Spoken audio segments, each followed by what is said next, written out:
What is going on, everybody? It is Looney, and welcome back to a brand new video. Now, you may be wondering, why am I standing here dressed in a polo after the 2026 Daytona 500? Well, I don't feel like editing a video, so I'll just upload it this way. Now, overall, I think the 2026 Daytona 500 was not a bad race. I would give it an overall 7.5 out of 10, almost an 8. Now, overall, I think the Fox broadcast during the race was improved a little bit, but it definitely was not after and post-race. Now let's just talk about a little bit the racing product on the track.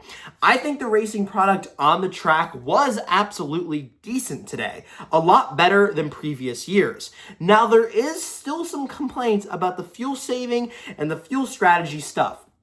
Now, I understand your thoughts, your opinions, and why it's frustrating, and I'm completely there. But I do think it has gotten better from previous super speedway racing experiences that we've had over the past 2 to 3 years in our sport. So overall, again, that has improved and things have gotten better.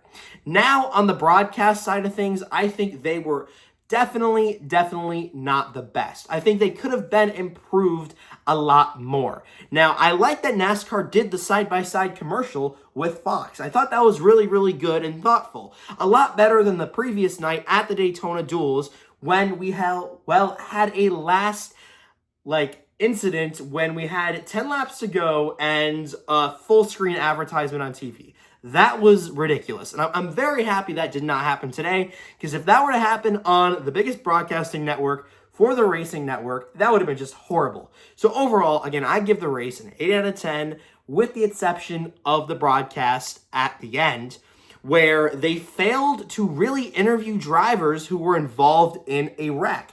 Now, what I will say is there was a whole entire separate wreck that happened in the back of the field when there was a lot more carnage than what they showed on TV.